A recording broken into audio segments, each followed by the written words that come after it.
Programa Alto Astral no 14. Entrevista.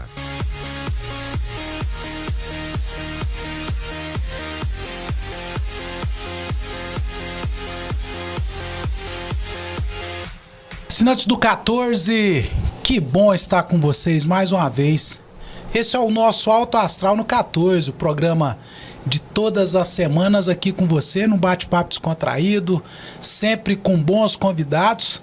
Eu e Guilherme Verano estamos aqui pronto para fazer o que de melhor pudermos fazer aqui no canal 14 para você. Verano, tudo bem? Tudo bem, senhor. Tranquilo também? Muito tranquilo. Pois é, tem sofrido assim de depressão, ansiedade, estresse, porque a gente sabe que o senhor tem uma vida assim, muito ativa, né, em todos os meios de comunicação, as outras atividades, e pode levar a ansiedade, né? Eu não diria depressão, porque o senhor é uma pessoa do bem, esse programa chama-se Alto Astral, mas a ansiedade às vezes vem, né?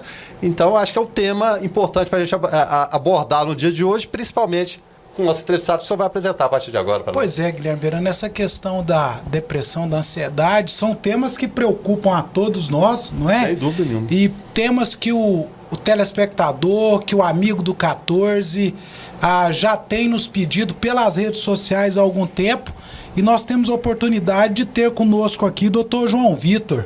Prazer em tê-lo conosco, seja bem-vindo ao nosso Alto Astral no 14. Prazer todo meu, Joséval. Queria agradecer a oportunidade, dizer que é uma honra estar aqui com vocês. Dr. João Vitor, o senhor é anapolino? Anapolino. Formou onde? Me formei em Dourados, Mato Grosso do Sul, o FGD. Fez a residência por lá também? Não, minha residência foi feita em Goiânia, na PAX, Instituto de Psiquiatria. E aí atua em Anápolis? Atuo em Anápolis e em Goiânia. Olha que maior coisa parte boa. do tempo em Anápolis. Aí, Guilherme Verano, mais um anapolino que foi, estudou, formou e voltou para a cidade de Anápolis para estar atendendo a nossa comunidade. Exatamente, eu até conversava com ele nos bastidores da importância, né? A gente falando até a respeito do canal 14, a importância de valorizar os profissionais aqui, né? Que Anápolis, infelizmente, e é uma página que já foi virada na nossa história, valorizava muito quem vinha de fora, né? Quem prestava o serviço aqui vinha de fora, mas não, a gente tem que valorizar as pessoas aqui também. Eu acho que isso é muito importante, trabalhar aqui, ter seu rendimento aqui, né? E colaborar, é claro, com o desenvolvimento da nossa cidade, principalmente na área médica, né? Que é a área que a gente aborda aqui, e a gente vê que Anápolis é uma cidade de excelência em termos de medicina hoje em dia, sem dúvida nenhuma. Tantos profissionais novos, né, Guilherme Verano? Novos, gente nova. Que estão aí atuando. Quantos nós já não trouxemos aqui no nosso Alto Astral no 14? E é bom isso, o equilíbrio daqueles que estão chegando com aqueles que aqui já estavam há muito tempo, não é? Eu acho que isso é muito interessante para a nossa comunidade. Mas, doutor João Vitor, por que a psiquiatria? Bom, o interesse pela psiquiatria surgiu com um interesse pelo comportamento humano, que sempre foi algo que me gerou muito interesse mesmo, né? E o fato de, por meio da psiquiatria, poder me aproximar do paciente de uma maneira universal, falando assim de forma funcional, no trabalho, né? Como é que funciona no âmbito de vida da família, no meio social. E a psiquiatria ela dá essa oportunidade de aproximação, e o comportamento humano é muito interessante para mim. Verano, comportamento humano, né? Exatamente. Eu tenho um primo do meu pai, psiquiatra também na Goiânia. Me veio aqui buscando, né, os psiquiatras que eu conhecia. Até conversava com ele, já havia entrevistado o Dr. Jorge Ney. E o Eduardo Verano, não sei se o senhor chegou a conhecer, ele é psiquiatra lá em Goiânia também. Uma figura bem exótica, né? Mas é exatamente isso. A questão do dia a dia, você poder interagir. E o mundo que a gente vive, que se nos últimos 10, 20 anos houve a revolução, os 80 anteriores a coisa caminhou devagarzinho, né? E de uma hora para outra tudo mudou, né? Tudo caiu por terra. E eu acho que a psiquiatria vai nesse sentido também, de tentar entender esse processo. Porque não adianta a gente bater e contra no dia a dia dos filhos, tá usando muito celular, usando pouco, às vezes a gente usa muito também. E não adianta bater de frente, tem que tentar entender esse processo. Eu acho que mais ou menos o caminho é esse, né? Então, João, agora, ser psiquiatra hoje é mais difícil do que teria sido no passado? Bom, eu acho que é um desafio, né? Aproveitou e bala aqui da minha pergunta. Por um lado, eu creio que, Joseval, é mais fácil pela oportunidade que nós temos enquanto a arsenal terapêutico. E é mais difícil porque nós temos cada vez mais um número maior de estressores emocionais, estressores ambientais e pressão de diversas, de toda maneira, né? Nós temos muita exigência, muita pressão, e esses estressores, eles, cada dia mais, eles são mais bem apreciáveis, né? A gente percebe que são mais abundantes do que ocorriam no passado. E a gente vai para um tema que ele sempre está atual. Nós não gostaríamos que ele estivesse atual, que é a questão da depressão. É claro que lá no passado tratava-se de depressão também, com certeza, não é? E entre aspas, era tratado com frescura, né? Aqueles termos, né? Não querendo ser depreciativo aqui, mas usava, não, isso aí os tapa resolve, né? Você tá com frescura, menino, e aí vai, né? E hoje em dia a gente sabe que não é isso. Né? É um dos graves problemas nossos. E aí a gente queria que o senhor dissesse aqui para o assinando 14, o que é a depressão, doutor João? Perfeito. Depressão é uma doença, né? Quando a gente fala uma síndrome depressiva, é um conjunto de sintomas, de sinais que indica que está havendo um adoecimento, né? Então é diferente de falar assim de tristeza ou de alguma característica emocional que é comum a todos nós. Tristeza todo mundo tem, né? Ansiedade todos nós temos, né? Quando existe motivo para tal. Agora, um humor deprimido, né? Uma tristeza que se mantém constante sem um motivo desencadeador aparente. Ou de uma maneira incongruente, junto com outros sintomas, como desatenção, dificuldade com a memória, falta de energia, de disposição. A pessoa sente a pessoa ela é invadida por alterações do pensamento, começa a enxergar as coisas de uma maneira turva, pensamentos de culpa, de que nada dá certo, de que tudo que se propõe a fazer vai dar errado, começa a ter ideia de ruína e vai numa derrocada esse pensamento e pode chegar até a ideia suicida mesmo. A autoestima vai embora junto, né? Vai embora, né? A confiança da pessoa, tudo isso vai se tornando deturpada mesmo. E a consequência disso tudo é a alteração funcional. A pessoa não funciona tão bem no trabalho, ela vai ficar desatenta, ela vai ficar sem iniciativa, não vai render como rendia em outras oportunidades. Ela vai gerar um prejuízo funcional no meio social, porque hoje a gente sabe que a depressão é considerada a principal causa de comprometimento de afastamento laboral, comprometimento no seio familiar, porque acaba adoecendo os outros familiares. Então é um conjunto de sintomas que ao longo do tempo a pessoa vai passar a exibir, que é muito diferente de uma simples tristeza. A gente já ouviu muitas pessoas dizerem que depressão é a doença da alma. O que o senhor diz dessa frase? Pois é, Joseval, a depressão a gente costuma dizer que é uma doença que altera o corpo, o pensamento e o espírito. Como assim o espírito? Quando a gente fala em espírito, é a capacidade de transcendência, né, de imaginar o amanhã. Isso também pode ser alterado com a depressão. A pessoa vai perdendo o sentido da vida. A pessoa pode ser religiosa, pode ter assim, os seus valores, que isso vai ser deturpado, vai ser alterado. É independente. E a doença da alma, por quê? Porque um dos sintomas, né, e é um dos sintomas mais emblemáticos na depressão é a angústia. Principalmente a angústia matinal, que é uma dor terrível. Só quem tem a experiência de ter tido essa angústia sabe o quanto é sofrível e limitante. Seria, assim, analisando até psicologicamente, o reinício todo dia, puxa vida, eu vou ter que passar por isso tudo de novo, até chegar e no outro dia vai se repetir. Eu lembrei até de um filme agora, indo para o lado da psicologia, né? Freud Além da Alma. Como ir além da alma, nesse caso aí, do dia a dia, desses sentimentos que a gente tem, porque a pessoa, ela está deprimida, ela não vai deixar de amar os outros. Com certeza ela vai continuar amando sua esposa, seus filhos, mas no dia a dia é tão forte esse sentimento que a pessoa cai realmente naquela... assim, um poço quase sem fundo, se você não tiver auxílio. Com certeza, viu, Vera? Mesmo com toda religião, né, a gente falando de alma aqui. Sem dúvida, sem dúvida. A angústia é uma dor, né? Uma dor, a pessoa sente dor mesmo, né? Inclusive criança com depressão, elas localizam, tá doendo aqui, né? E isso que você exemplificou é o comprometimento mesmo que a pessoa vai tendo. Isso é sem precedentes e isso acontece de maneira individualizada, cada um vai exibir um grau.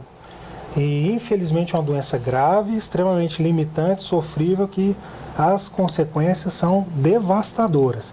A pessoa pode se sentir como se estivesse no túnel e sendo perseguida ali por animais e acabar que a única opção que ela tem é um buraco na frente para sair daquela situação. Seria o suicídio, né? Eu fiz uma metáfora aqui. Então seria mais ou menos por aí.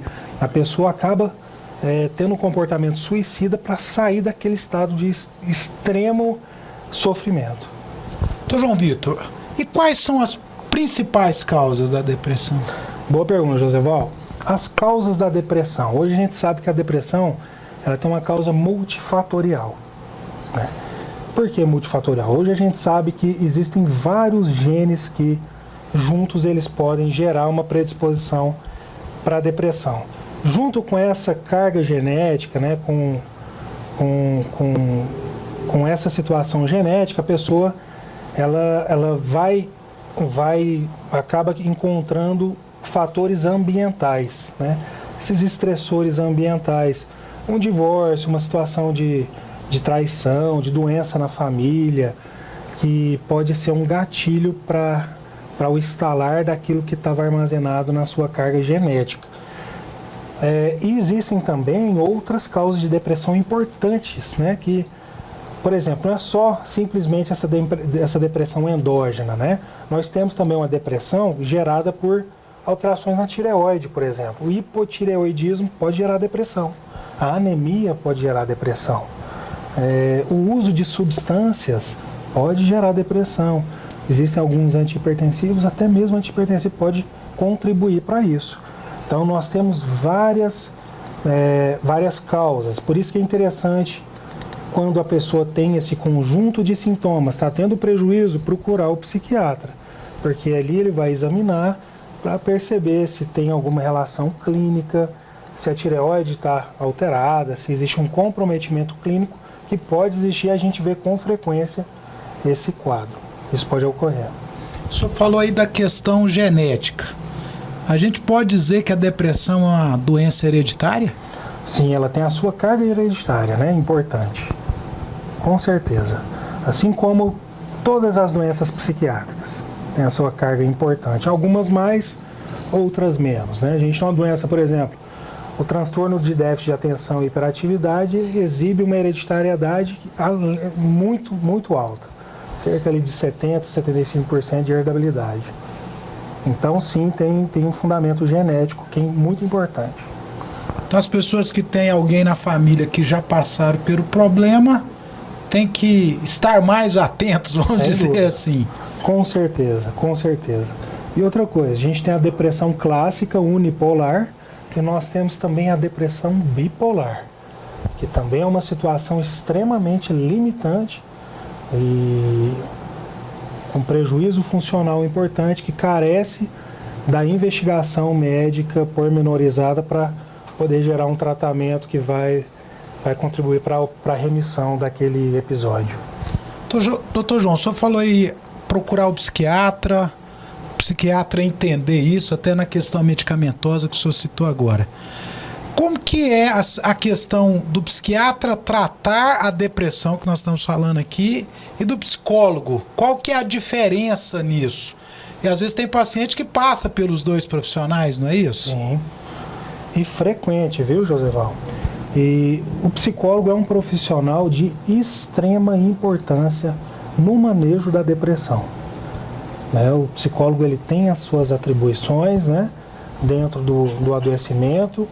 A psicoterapia ela tem um seu lugar de muito valor e nós temos o padrão ouro enquanto tratamento quando nós juntamos a parte medicamentosa e a parte psicoterapêutica, que o psicólogo vai trabalhar bastante essa questão. O psicólogo ele é um profissional, né, habilitado em psicologia, que é uma faculdade, né, uma graduação, e frequentemente o psicólogo ele vai perceber que o paciente exibe esses sintomas que nós mencionamos e vai encaminhá-lo ao psiquiatra para confirmação diagnóstica e aí vai dar prosseguimento no manejo psicoterapêutico. Então, o profissional psicólogo é importantíssimo. A gente consegue excelentes resultados quando a gente consegue juntar forças, não só do psiquiatra e do psicólogo, não. O nutricionista, o enfermeiro também, ele exibe a sua função que é importantíssima. A gente tem a parte da educação física, né? Eu costumo dizer para os pacientes que a gente consegue um bom resultado quando a gente mescla algumas situações, a parte medicamentosa e o segmento com o médico psiquiatra, a parte da atividade física regular, que é importantíssima, o paciente se propor a dormir com qualidade e gerar um ambiente de rotinas e hábitos saudáveis.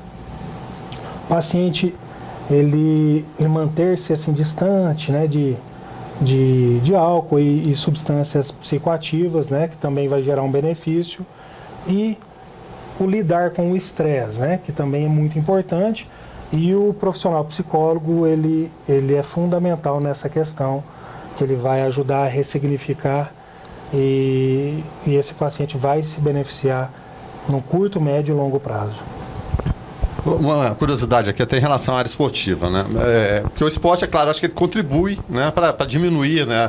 Tem aquele pico de estresse, mas depois ele ajuda a diminuir, seja a prática esportiva diária, né, dos cidadãos comuns, o Joseval é adepto de praticar esportes, eu também, e o atleta de alto rendimento. Eu queria entender o que acontece com o atleta de alto rendimento. Por exemplo, Michael Phelps, multicampeão, 24 medalhas olímpicas, recordista de tudo. De hora para outra caiu na depressão. Ian Thorpe também, nadador australiano, não tão, né, vitorioso como Phelps, mas também muito vitorioso na carreira. O que se passa? Que momento dá esse gatilho? Ele é ativado para a pessoa que tem sucesso, pratica esporte, né? Tem todos os benefícios vindo da fama e da hora para outra cai numa depressão. Só para pegar um exemplo extremo, assim. Então, Verano, o que acontece é que a depressão é uma doença extremamente complexa e não escolhe quem ela vai. Exato. É porque a pessoa de sucesso, você pensa, poxa vida, que problema que esse camarada tem, né? Os astros de rock, né? Vários deles entram na rota de suicídio, de consumo de drogas, com toda a fama, sucesso e dinheiro. Sim, com certeza. A gente tem profissionais altamente funcionais e competentes que vão apresentar um quadro depressivo, né? Isso é extremamente frequente. É claro que no caso do Michael Phelps pode ter alguma relação com as exigências, né, com todo que podem configurar estressores que vão servir como gatilhos. Isso pode acontecer, né? Mas a depressão, ela está presente em qualquer credo, em qualquer raça, independe de classe social. A gente sabe que está um pouco mais relacionado com classes menos favorecidas, mas as bem favorecidas também vão apresentar os episódios de humor, né, os episódios depressivos, e isso é relativamente comum. Tem até essa questão da bipolaridade que a gente fala. Um dia o chefe tá bacana, bonzinho com você, outro dia tá ruim, que você fica pensando, por que eu tô fazendo aqui, né? Essas alterações de humor, não é o caso do Joseval aqui, né? O Joseval ele tá sempre bem humorado, né? Muito embora ele lide com dificuldades terríveis no dia a dia. Essas alterações de humor, né, são terríveis também. Lidar e saber compreender isso também para quem sofre, né, esse tipo de ação, vamos falar assim, né? Com certeza. Oscilações de humor, o transtorno bipolar, né? Hoje a gente até fala em espectro bipolar. É uma condição extremamente limitante, incapacitante. Quem tem essa doença sabe o quanto é sofrível, quem tem na família sabe o quanto é difícil e o quanto está atrelado a sofrimento, prejuízo e por aí vai. Então, João, a depressão ela manifesta diferente de homem para mulher? Como é que é isso, ou não? De maneira geral, não, Joseval. Não, de maneira geral, não. Talvez isso depende muito assim do temperamento também, da personalidade da pessoa. Se é, porque nós temos temperamentos, nós temos personalidades, traços de personalidades que são particulares a cada um de nós, né? Então, de maneira geral, os homens, eles são mais fechados, mais reclusos, né? Tem toda a cultura por detrás que faz com que os sintomas podem se exibir de uma maneira diferente do que acontece com a mulher. Então, irritabilidade, talvez, no homem, né? E tem toda aquela questão também do estigma, do preconceito que muitos homens carregam. Dificuldade de procurar ajuda do profissional. Mas os sintomas, de uma maneira geral, eles se manifestam de uma maneira semelhante. Mas os homens demoram mais a chegar no consultório, né? Muito mais. É aquela que a gente falava no início, que até tá cheio. É frescura, isso é frescura, para com isso, cara. Vamos jogar bola, vamos tomar uma cerveja ali que passa, né? E a mulher não, ela tá mais atenta a isso, né? Essa é a questão do estigma, né? Que hoje, assim, é muito bom a gente perceber que hoje existe um trabalho de diversos segmentos, né? Até a Associação Brasileira de Psiquiatria, ela trabalha no sentido de lutar contra a psicofobia. Psicofobia é exatamente isso que a gente está conversando, essa dificuldade para lidar com estigma, com toda a sequela cultural que nós trazemos, né, de que depressão é frescura, é preguiça, levanta daí, para de sentir isso, e a gente sabe que isso é independente da vontade da pessoa. E antigamente as pessoas falavam assim, dá um lote pescar-boca e capinar, uma trouxa de roupa para lavar, isso é... Tinha um amigo meu que falava, não, coloca uma nota de 100 na testa e para. Não é porque 100 ainda comprar muita coisa, né, José? Mas eu acho que hoje em dia essas coisas só estão caindo, né? As pessoas estão entendendo que realmente é uma doença e que tem que ser tratado. Eu acho que os pacientes têm procurado mais o consultório do que procuravam antigamente, até por essas situações que nós estamos discutindo. Agora, doutor João, só para entender, como é que um serzinho de 9, 10, 8 anos, uma criança, tem depressão? Como é que é isso, doutor? Pode acontecer e acontece com uma certa frequência, viu, Joseval? A depressão em criança, ela se manifesta de um pouco assim, diferente do que a gente vê no adulto, né? A criança, ela exibe mais irritabilidade, né? Mas tem prejuízo no sono, pode ter angústia, pode ter esse comportamento evitativo, né, de parar de brincar, de tudo tá ruim. E tem a depressão bipolar na criança também, tem a depressão unipolar, e gera também comprometimento na escola. É uma criança que não vai exibir o mesmo rendimento, o aprendizado vai estar bem prejudicado. Junto com a depressão, e parece ser a regra, vir comorbidades, né, outras doenças.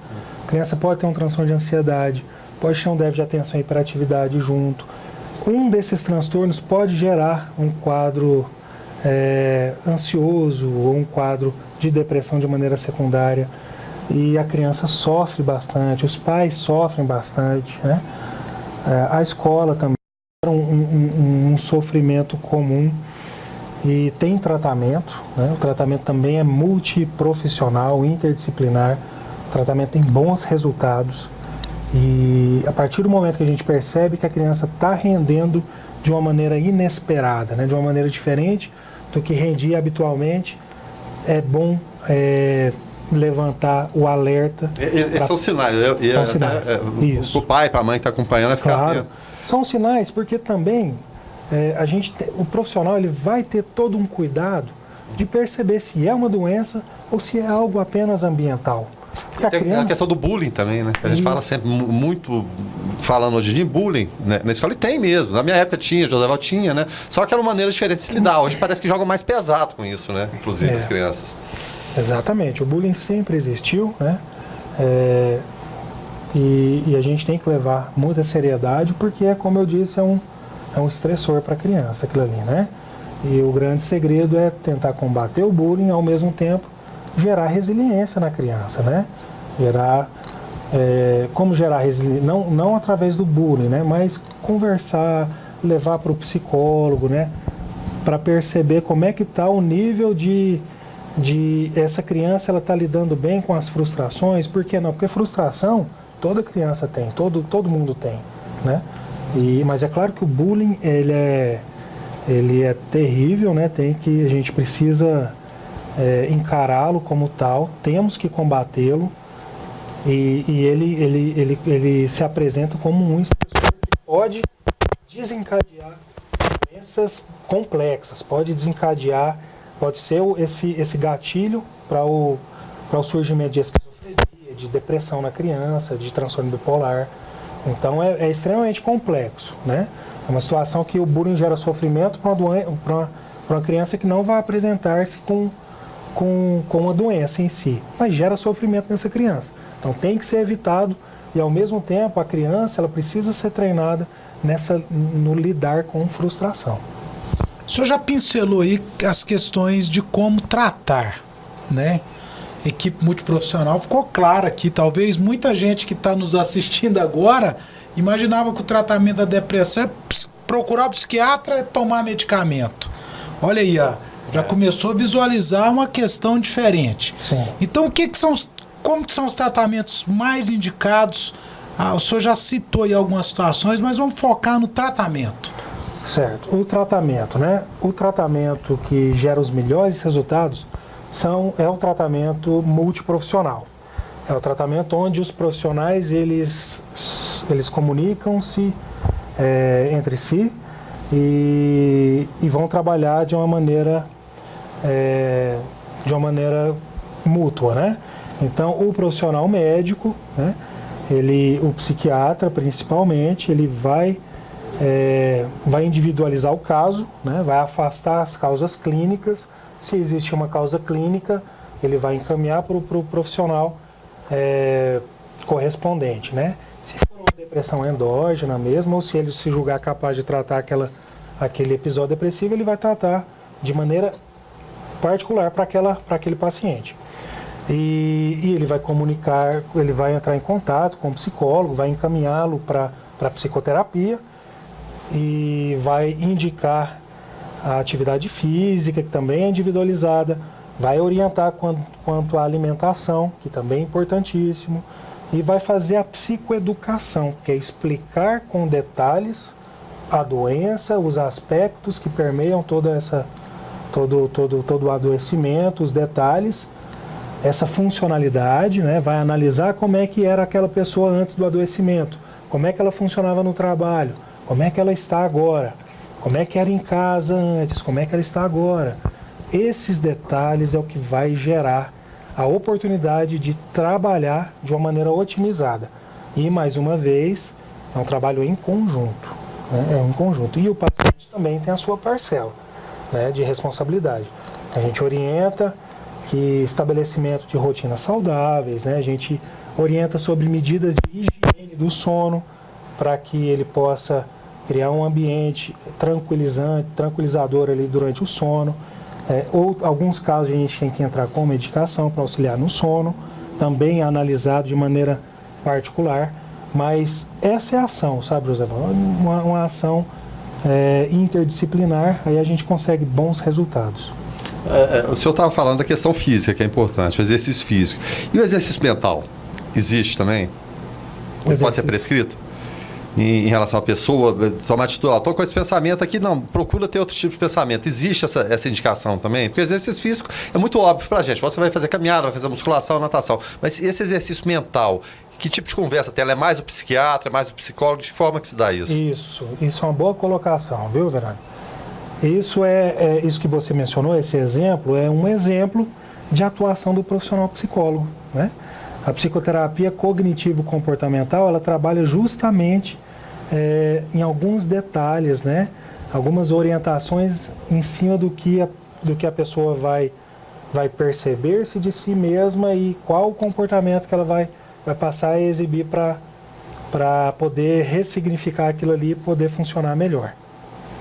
Então, Vamos lá, né? Tá assim, vamos Trata tentar mudar. É verdade. Eu queria só deixar claro uma situação que acho que aí é quando a pessoa começa a reagir. Como que o senhor, profissional psiquiatra, ou a família que não tem tanto a noção que o senhor tem, o senhor estudou para isso, como é que a pessoa começa a perceber, o familiar e até mesmo o senhor como médico, que a coisa está dando certo, que o tratamento está funcionando? Quais que são as reações do paciente? Como é que indicativos, vocês entendem que ele está, usando o termo que o Verante falou aí, saindo do fundo do poço? Como é que é isso? Então, é assim, Joseval, a gente numa primeira consulta, a gente tem que conhecer muito bem o paciente, né? Tem que conhecer exatamente como é que ele é no trabalho, como é que é o temperamento, essa personalidade dele, né? Como é que é a família dele, como que é o lidar com os pares. E aí a gente vai ter uma boa noção de como funciona aquela pessoa. A partir daí a gente vai elaborar uma estratégia. Elaboramos essa estratégia, aí a gente tem um tempo de reavaliação. E aí vai ser o tempo que a gente vai precisar para reavaliar aquela pessoa. Outras medicações pode ter um efeito, pode gerar um efeito mais rápido. E então é individualizado. Cada caso é um caso. Tem casos que a gente precisa ver o paciente semanalmente. Tem casos que nós precisamos ter um contato contínuo com o paciente, né? Falar, olha, tá aqui, qualquer coisa entra em contato, né? Outros casos, a gente pode esperar um pouco mais. Então, cada caso é um caso, depende da doença em si, depende da medicação prescrita, da abordagem que foi sugerida.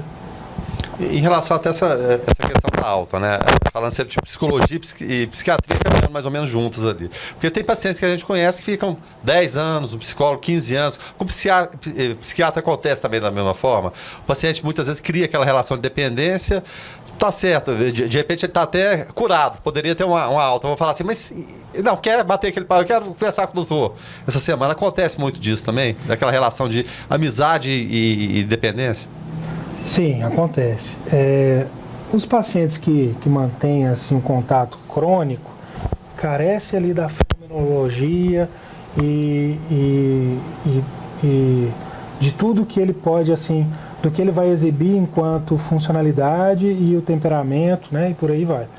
Então, assim, a gente precisa entender bem, Verano, um episódio depressivo, a gente trata aquele episódio de maneira aguda, um episódio agudo.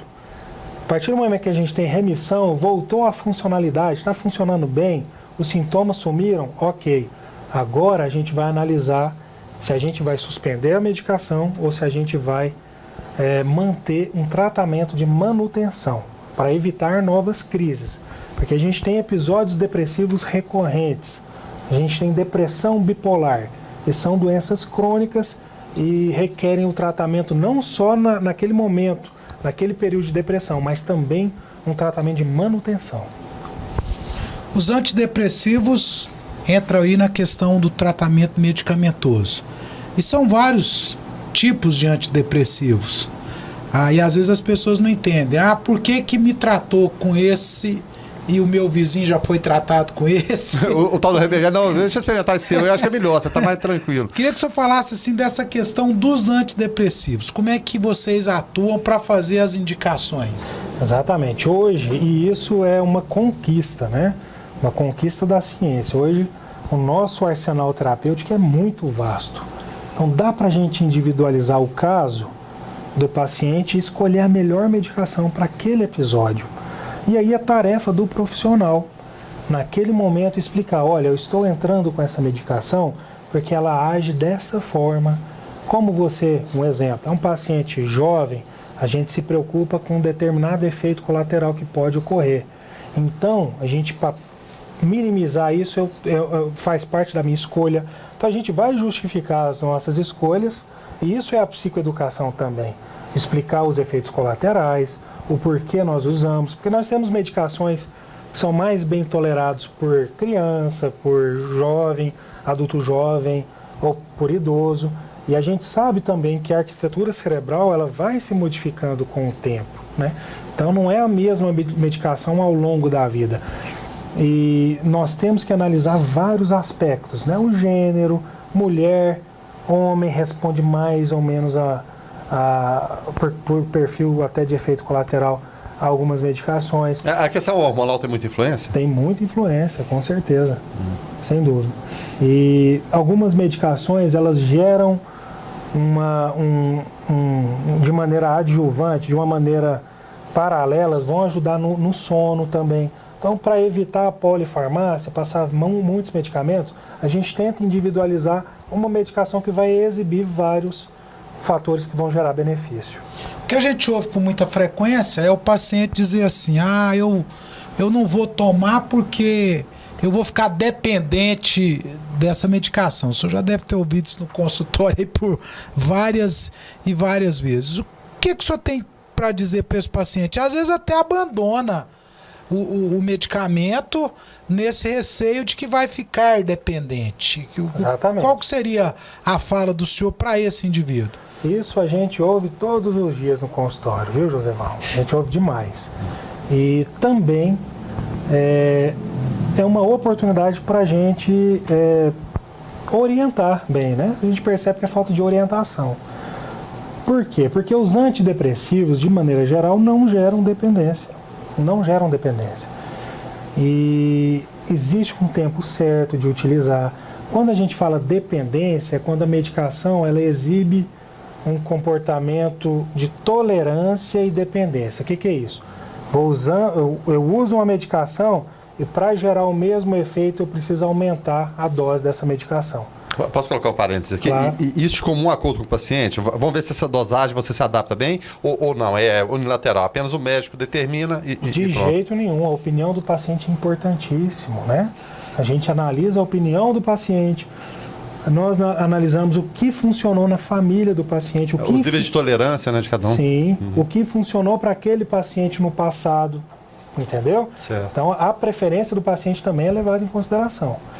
Então, assim, a tolerância, ela é mais ou menos isso que eu expliquei. Para gerar o mesmo efeito, a gente precisa de doses crescentes, até determinado ponto que vai gerar dependência, né? Existem algumas medicações que podem gerar, sim, dependência por meio dessa tolerância e dependência. E essas medicações, às vezes, nós usamos, mas nós orientamos. Olha, nós vamos usar essa medicação por curto espaço de tempo, é só para gerar um alívio enquanto o antidepressivo tá naquele tempo, naquela latência de que não tá fazendo efeito. Então é muito dessa psicoeducação, né? De orientar que a medicação que às vezes pode, o tarja preta, né? Que às vezes pode gerar dependência, a gente tira de uma maneira mais rápida e deixa funcional a medicação que não gera dependência. Mas pode existir o outro lado também, o paciente querer uma dose a mais? Não, tá pouco, eu preciso de mais, eu quero mais. Isso pode ocorrer, mas aí é a orientação correta, né? Uhum. A gente vai perceber, por exemplo, se é um paciente que tem um abuso de substância, né? Se existe, ele já abusou de substância no passado, aí a gente vai pensar duas vezes em passar uma medicação que pode gerar aquele comportamento, né? Cada caso é um caso e todos esses detalhes são analisados. Agora, os efeitos colaterais não tem jeito, né, doutor João Vitor? Porque às vezes as pessoas também deixam de tomar a medicação ou param com o tratamento porque está tendo efeito colateral. O efeito colateral também tem que ser tratado, não é isso? Então, hoje em dia, Joseval, e isso eu ratifico, é uma conquista, o nosso arsenal terapêutico, ele traz um mínimo de efeito colateral, entendeu? Então nós temos um mínimo de efeito colateral que não tinha anos atrás, né? Dá pra gente individualizar aquele caso, né? Tratar, minimizando o efeito colateral, que muitas vezes o efeito colateral é limitante para a pessoa, a gente tem que encarar isso. E às vezes é o motivo para a gente ter que trocar de medicação. Então a gente tem que levar em consideração e às vezes trocar o remédio por causa do efeito colateral. O fato de não buscar o tratamento, a pessoa entende que ela já está ali com sintomas, com sinais de que pode já estar entrando num quadro depressivo. Mas eu não vou em psiquiatra, eu não vou em psicólogo. Não, tem uns que falam, até rotulando, é maluco. Aí, tá no psiquiatra, é maluco. Quem maluco, for no psiquiatra tá maluco, tem muito disso. Até o hospital psiquiátrico antigo, não sei se você lembra, o Pinel. Pinel virou sinônimo de maluco. Não, ele tá Pinel. Que era um hospital psiquiátrico, né? Com métodos antigos, anos 30, anos 40 ainda. Mas existe essa E aí acontece fatos, Verano, doutor João Vitor e amigos do 14, de que a pessoa diz assim, não, eu vou tomar a medicação que a minha irmã tomou, minha tia tá tomando e deu certo, não vou procurar o psiquiatra, não. E aí é onde a vaca vai pro brejo às vezes, né, doutor João Vitor? Exatamente, isso mesmo. Primeiro, porque o profissional precisa analisar se está tendo ou não uma doença. Primeiro ponto, né? Muitas vezes não é uma doença. É apenas ali um ajuste, alguma coisa ali comportamental. Segundo, a gente precisa afastar a possibilidade de ser uma doença clínica, que pode se apresentar desse jeito. E terceiro, porque se for uma depressão endógena, como por exemplo, a medicação vai ser particular daquela pessoa. Né? É claro que a gente leva em consideração aspectos familiares que deram certo, né? Mas a gente junta informações para poder gerar o melhor. Então, uma medicação que deu certo para o vizinho não pode não ser a melhor medicação que tem para você. Né? Às vezes pode até dar certo, né? Claro que pode dar certo, mas às vezes a gente pode ter pode ter efeitos colaterais graves por essa medicação. Efeitos colaterais que pode se estender até outros órgãos, né? E aí, às vezes, o paciente deixa de ter a oportunidade de tratar e ter um tratamento efetivo, seguro e que vai gerar uma remissão daqueles sintomas. Durante o tratamento da depressão, bebidas alcoólicas devem ser evitadas totalmente? Isso é bem polêmico, sabe, Joseval? E mais uma vez eu falo que tem que ser individualizado. De maneira geral, a gente desencoraja o consumo de bebidas alcoólicas, né? Porque geralmente as medicações elas podem ir de encontro com alguns efeitos que o álcool promove naquela pessoa. Em outros casos, não.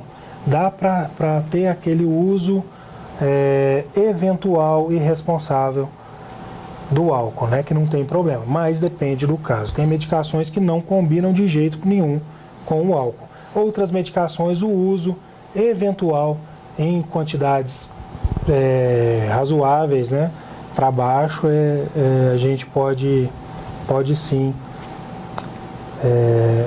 chegar à conclusão de que não vai gerar tantos benefícios, não, tantos malefícios. Não. Em relação ao dependente químico, que é uma situação mais complicada ainda, como tratar? Dependência química, né, o uso de substâncias gerando comprometimento funcional, sofrimento, é uma doença. Né?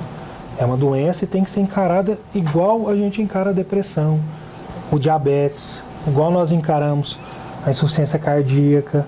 Por quê? Porque a dependência química, o uso de substância de maneira crônica, gerando dependência, mexe com a arquitetura do cérebro. Né? Vai mexer com algumas conexões importantes que vão alterar a parte do comportamento daquele paciente, pode gerar insônia, pode gerar hipersonolência, pode gerar uma impulsividade, a gente vê muito isso, né? Tem muitas agressividade, pode existir oscilações. O uso de substância, ele pode ocorrer de maneira secundária a outra doença psiquiátrica, e é isso que a gente vê como quase que regra, né? Um transtorno bipolar não tratado, um TDAH, um transtorno de déficit de atenção e hiperatividade não tratado, que são doenças que geram muita impulsividade aumentada. Essa impulsividade aumentada vai gerar um comportamento adicto daquele paciente. Ele vai buscar álcool, vai buscar drogas, e aí é um outro problema que ele está gerando, né? Uma outra doença. Nós não podemos perder a oportunidade de um profissional igual o Dr. João Vitor aqui, e a gente vai deixar de falar um pouquinho agora de depressão e vamos falar um pouquinho da ansiedade, porque são temas que o assinante do 14 gostaria que a gente abordasse, quem está conosco nas redes sociais. Então nós vamos passar aqui para a ansiedade. Ansiedade é doença, doutor João Vitor? Não, não é doença. Opa, notícia já não é tão ruim não, hein, Verão? A ansiedade, Joséval, é um comportamento que todos nós temos e é uma conquista evolutiva, né? Então, o que é ansiedade, né? Na saúde mental, na psiquiatria, a gente fala que a ansiedade são apreensões, medos ou preocupações que nós apresentamos. Então, por exemplo, vamos supor que você se preocupa. Um exemplo, né? Vai que suponhamos que o seu filho, né, ou sua filha fique doente, certo? É claro que você vai ficar ansioso, você vai ficar apreensivo, com medo, preocupado. Isso é ruim? Não é ruim. Isso é congruente com o que se espera, porque essa sua ansiedade é o que vai gerar a busca pela situação que vai gerar o benefício para ela, né? Muitas vezes, então, nós falamos que a ansiedade está atrelada à produtividade, né? Isso é produtividade. Você correr atrás do recurso para sua filha, né? Ou para o seu filho. E então todos nós exibimos essa ansiedade que vai nos gerar um comportamento adaptativo, né? Um comportamento para a gente funcionar melhor naquela situação. O problema é quando a ansiedade deixa de estar atrelada à produtividade e passa a gerar prejuízo, né? E isso ocorre. A partir de determinado momento, a pessoa ansiosa, preocupada, apreensiva, que é uma situação fisiológica, normal, ela passa a ter dificuldades com o sono, né? O pensamento fica ali, um turbilhão de pensamentos, e ela acaba dormindo por exaustão. A pessoa fica com tensão muscular, preocupações de diversos temas, medo de diversas situações, apreensiva constantemente, e aí ela fica desatenta, não rende no trabalho, a cabeça fica sempre no futuro, né, pensando em outras coisas. Isso sim é prejudicial, e aí a gente chama isso de transtorno de ansiedade generalizado, quando isso se estende a um período aí por volta de 6 meses para frente, e gerando todo esse comprometimento funcional. E eu acho que até hoje em dia, a gente estava falando a questão do celular. Você vê pessoa que, se não chega mensagem, ela fica louca. Não é possível. Tem gente que dorme com o celular do lado, tem que chegar mensagem o tempo todo, tem aquilo ali. Parece que a vida gira em torno daquele aparelhinho, né? Então, a realidade que vem aí, vamos colocar de 10, 15 anos, é uma coisa bem recente, e a psiquiatria vai se adaptando a esses períodos, essas normas do viver diferentes, né?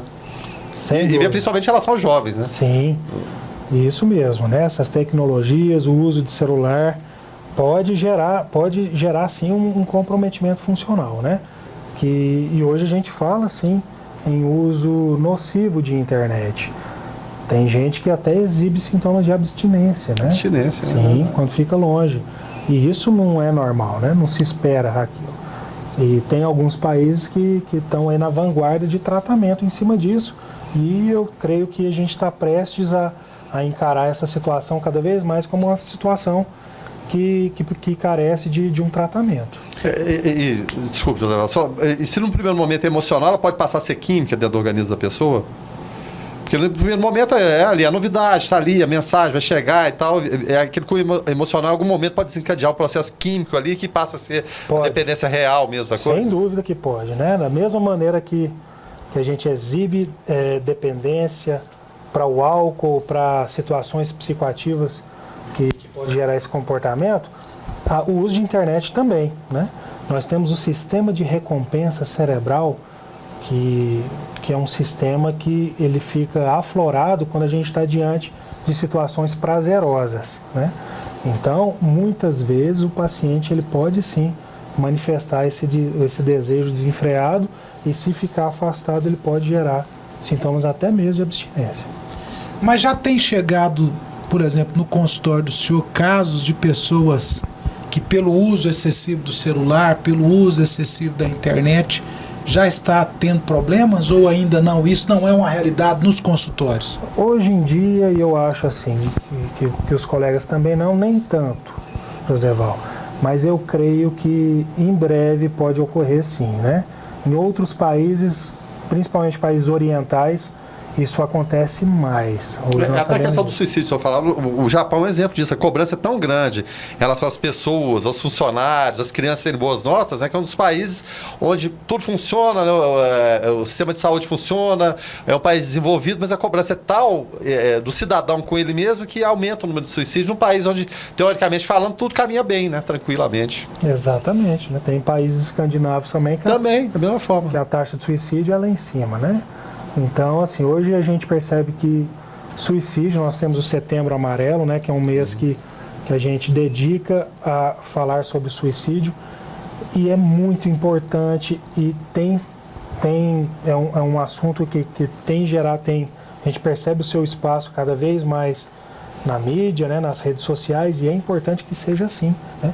Porque, como eu disse, o suicídio, muitas vezes, na maioria das vezes, ele está atrelado a uma condição doentia, né? Uma doença que está gerando aquele comportamento.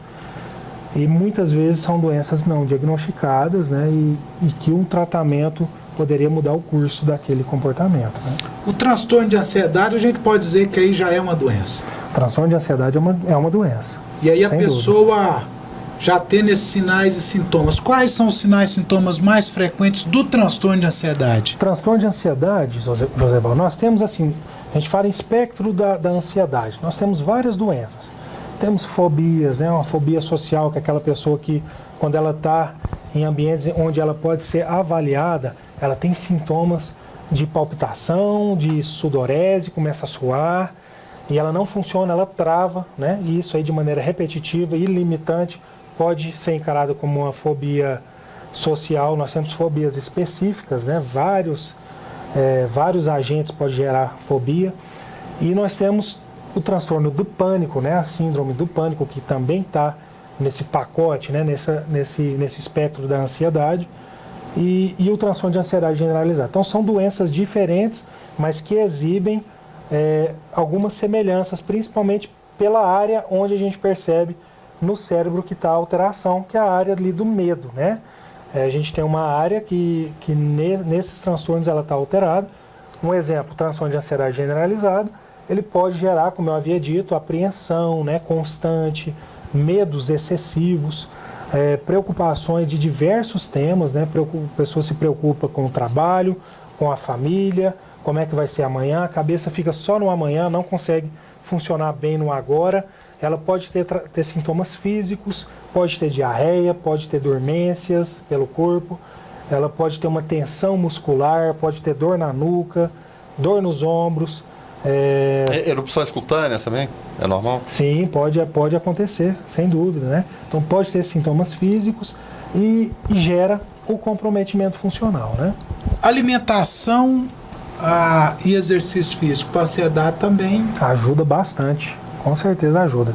Tem o seu lugar e nós orientamos os pacientes acerca de procurar um profissional da área nutricional, né? E orientamos a atividade física, sim. Ajuda bastante. Eval, a gente está caminhando para a reta final e como passa rápido, né? muito rápido, ainda mais esses temas aí. Tinha muito mais coisas a ser falado aqui da ansiedade, mas a gente vai buscar trazer o Dr. João Vitor aqui mais vezes para a gente estar tratando especificamente desses temas. E eu aproveito para dizer para você, assinante 14, você que nos acompanha nas redes sociais, se você tem dúvidas, a gente deixa sempre aqui no final do programa como entrar em contato conosco. Você pode nos enviar perguntas, as suas dúvidas, que a gente sempre procura estar repassando para os profissionais que a gente traz aqui para o nosso bate-papo, para estar clareando em outros programas, ou a gente dá a própria resposta nas redes sociais mesmo.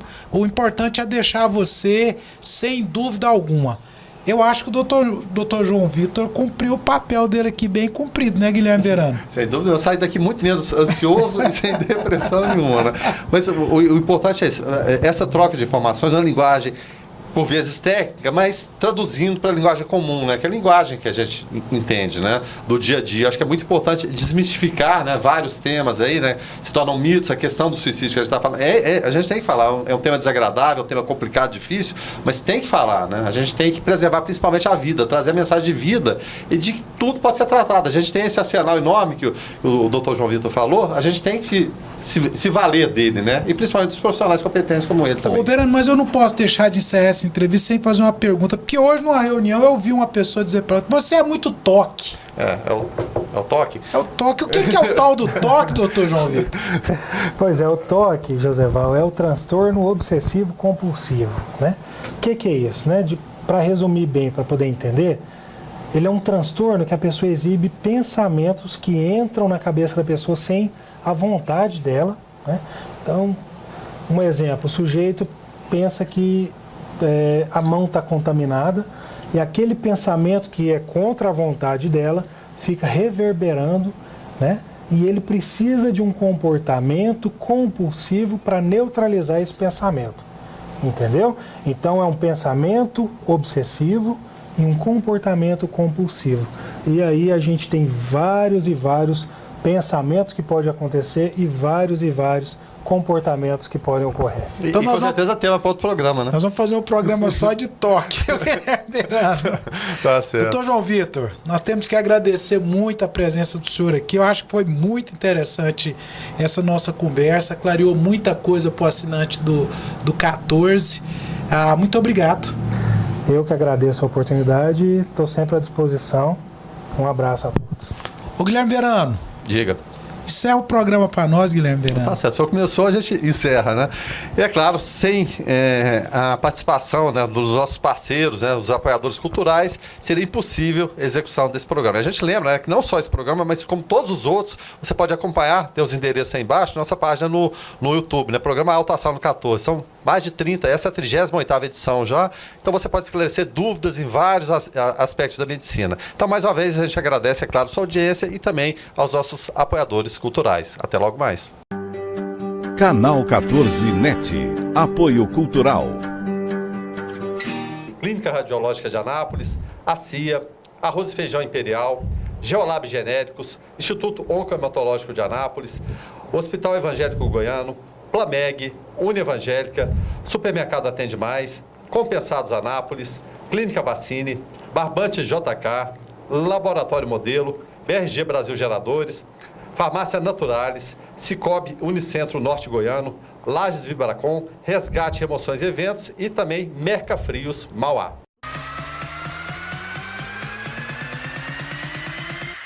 Programa Alto Astral no 14. Entrevista.